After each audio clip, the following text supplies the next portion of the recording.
अस्सलाम वालेकुम नाज़रीन कराम, मैं हूं फरहान शेख। आप देख रहे हैं मेरा ऑफिशियल यूट्यूब चैनल। उम्मीद करता हूं आप सब खैर आफियत से होंगे। मेरी दुआ है कि अल्लाह ताला आपको हमेशा खुश रखे, अपनी हिफाजत में रखे। नाज़रीन कराम, गुज़िश्ता रोज़ यमन में एक शदीद किस्म की बमबारी की गई है और ये बमबारी उस मकाम पर की गई है जो कि एक उनका हरासती मरकज़ था, जेल था।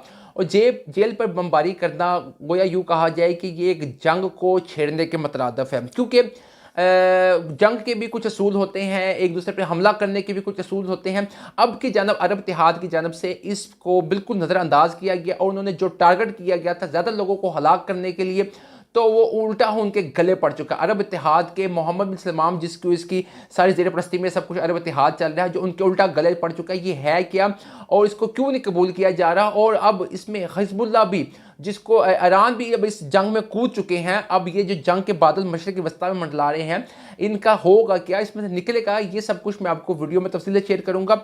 और मैं आपको ये वीडियो में ये भी बताऊंगा कि अब इसको इंटरनेशनल मीडिया अल जज़ीरा ने किस तरीके से कोड किया है और अक़वाम मुत्तहिदा UNO की जानब से भी इसमें एक उनकी जो सलामती कौंसिल के जनरल है, उनकी जानब से बिल्कायदा इस पर बयान दिया गया है कि इसमें उनका क्या रोल है और वो उसको किस नज़र से देख रहे हैं। लेकिन मेरी यहाँ पर आपसे दरख्वास्त है कि अगर चैनल को सब्सक्राइब नहीं किया तो इसको सब्सक्राइब कर ले, ताकि हर नई आने वाली वीडियो आप तक बासानी पहुँच सके। नाज़रीन किराम, ये वाक़या कुछ इस तरह शुरू होता है कि 17 जनवरी को हौसी बागियों की जानब से UAE के शहर अबू ज़बी में एक हमला किया जाता है। एक हमला किया जाता है उनके सनती मुकाम पर, जहाँ पर 3 लोग हलाक हुए थे। और उसके बाद दूसरा हमला किया जाता है उनके बैनुल-अक़वामी एयरपोर्ट के करीब हमला किया जाता है।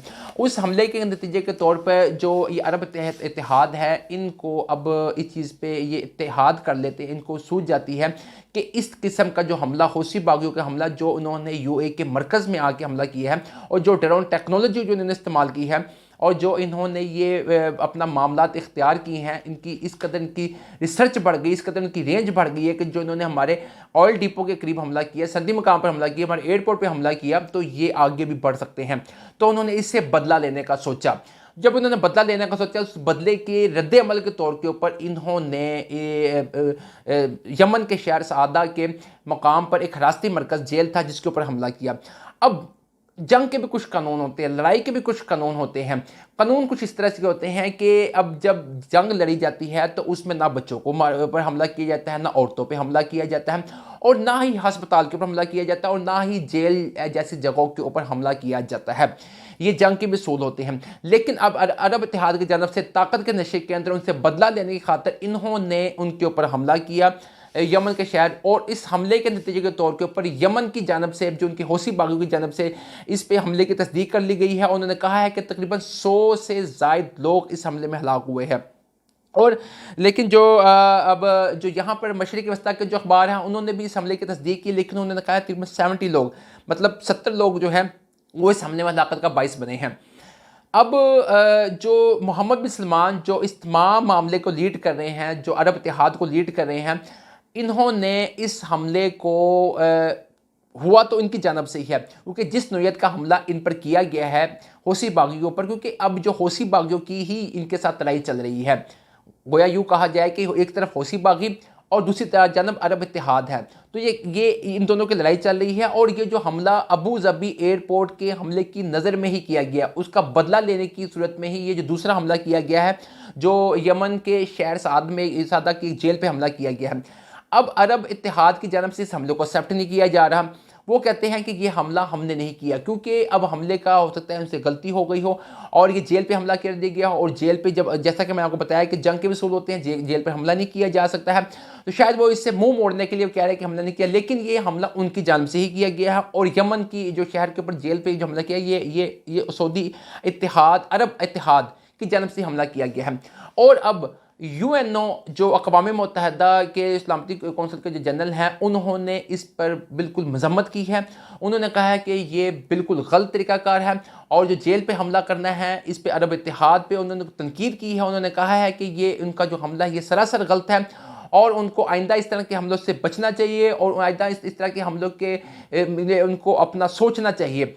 और दूसरी जानब अब जो ये तमाम जो हौसी बागी हैं, इसके पीछे तो बेसिकली ईरान तो सपोर्ट करते ही नज़र आ रहा है, और जितनी भी मलेशिया हैं, हिजबुल्लाह ये भी ईरान की सपोर्टिव है, और जो हौसी बागी ये भी ईरान की सपोर्टिव है।